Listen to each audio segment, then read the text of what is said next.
भगवत गीता में जब कौरव सेना पांडव सेना खड़ी है कुरुक्षेत्र के मैदान में युद्ध के लिए सन्नद्ध खड़े हैं। कौरव सेना में सैनिक अधिक है, सेना अधिक है। 11 अक्षौणी सेना दुर्योधन के पक्ष में है, केवल 7 अक्षौणी सेना युधिष्ठिर के पक्ष में। कौरव सेना में एक से एक महावीर योद्धा है, पितामह भीष्म, आचार्य द्रोण, महान योद्धा कर्ण, ऐसे महावीर जिनमें एक को भी जीता नहीं जा सकता। भगवान अर्जुन से कहते हैं ऐसा है नहीं, जैसा तुम देख रहे हो ये धर्म के विरोध में खड़े हैं, लेकिन ये धर्म युद्ध है। मैं तुमसे कहता हूँ ये सभी मेरे द्वारा पहले मारे जा चुके हैं, तुमको तो केवल निमित्त बनना है। ये मरे हुए लोग हैं। 11वें अध्याय के 33वें श्लोक में ये बात कहते हैं। तुम उनको जीवित देख रहे हो। अर्जुन को स्पष्ट दृष्टि देते हैं भगवान और कहते हैं मुझे देखो, और अपना विराट दिखाते हैं और परिचय देते हैं। कालोस्मी लोकक्षय कृत प्रबद्धा, मैं काल हूँ अर्जुन, और इस बढ़े हुए लोक का क्षय करने के लिए खड़ा हुआ हूँ। ये जो अधर्म करने वाले लोग हैं, अधर्म का सहयोग करने वाले लोग हैं, इनके विनाश के लिए खड़ा हूँ मैं। अधर्म के विनाश के लिए स्वयं काल खड़ा हो जाता है, समूची प्रकृति खड़ी हो जाती है। लगता है कि ऐसा है, लगता है कि बड़ी उन्नति है, बड़ी प्रगति है, लेकिन जब धर्म का विरोध होता है, धर्म के विरोध का मतलब मंदिर मस्जिद का विरोध नहीं है। धर्म का विरोध का मतलब धर्म ग्रंथों का विरोध नहीं है। बड़ा भ्रम होता है। हम धर्म को किसी पुस्तक में कैद हुआ मान लेते हैं, हम धर्म को किसी भवन में कैद हुआ मान लेते हैं। धर्म का संबंध भवन से नहीं है, पुस्तक से नहीं है। पुस्तक और भवन धर्म के प्रतीक तो हो सकते हैं, लेकिन धर्म को परिभाषित नहीं कर सकते।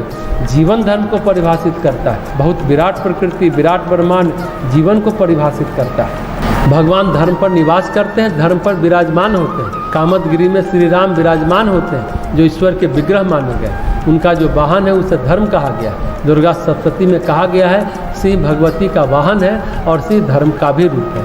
इसलिए कहा गया है जब असुरों का युद्ध हुआ, जब भवानी असुरों से लड़ने के लिए चली, तो आधे असुरों को तो सिंह नहीं मार डाला, यानी कि धर्म नहीं मार डाला। नारायणी को तो आवश्यकता ही नहीं पड़ी मारने के लिए, वो सिंह के हाथों, सिंह के पंजों से ही मारे गए। दुर्गा सप्तशती में जो असुरों के नाश के लिए भगवान की कथा है और परिचय है, वो सिंह कौन है? तो धर्म ही सिंह है। भगवान शिव वृषभ पर आरूढ़ होते हैं तो कहते हैं वृषभ कौन है? तो कहते हैं धर्म ही वृषभ है। तो धर्म सिंह है या वृषभ? धर्म सिंह या वृषभ नहीं है। धर्म वो है जिसमें ईश्वर और उनकी शक्ति आरूढ़ होती है। वो कोई भी रूप ले सकता है। ब्रह्मा के लिए, गायत्री के लिए हंस वाहन है, तो हंस कौन है? धर्म है। हंस धर्म पर विचरते हैं, धर्म पर विराजमान होते हैं। जहाँ धर्म है, भगवान श्री कृष्ण कहते हैं, गीता के लिए व्यास कहते हैं, यतो धर्म से ततो कृष्ण, यतो कृष्ण ततो जय। जहाँ धर्म है वही कृष्ण है, और जहाँ कृष्ण है वही विजय है। अर्थात वहाँ धर्म है, वहाँ स्वयं ईश्वर आ जाते हैं, खड़े हो जाते हैं, और जहाँ ईश्वर खड़े हो जाते हैं वहाँ विजय सुनिश्चित हो जाती है। कामदगिरी धर्म साधना के प्रतीक है, धर्म निष्ठा के प्रतीक है।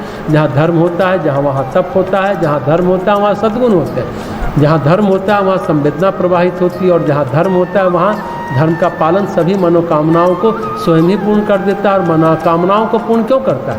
अति सूक्ष्मता में धर्म मन से कामना ही हटा देता है। धर्म पालन करने वालों के अंतःकरण में इतना विवेक आ जाता है कि कामनाएं उसे बड़ी छोटी, बड़ी बौनी, बड़ी क्षुद्र लगने लगती है। जब हम किसी को सम्मानित करते हैं, जब हम किसी को सम्मान देते हैं, तो उसे कहते हैं महाशय। और महाशय आपके क्या हाल समाचार है? महाशय कहते हैं, महाशय कौन है? हम सम्मान दे रहे हैं उसे। महाशय का मतलब क्या हुआ? जिसका आशय महान है। इसका उल्टा क्या है? क्षुद्राशय। अगर हम किसी से कहें अरे कहिए क्षुद्राशय जी, बड़ा अजीब लगेगा। कभी सुना नहीं है ना, कभी सुनने में आया नहीं ये शब्द, क्योंकि हम किसी का सम्मान करना जानते हैं। हमारी संस्कृति सम्मान करने की है, अपमान करने की नहीं है।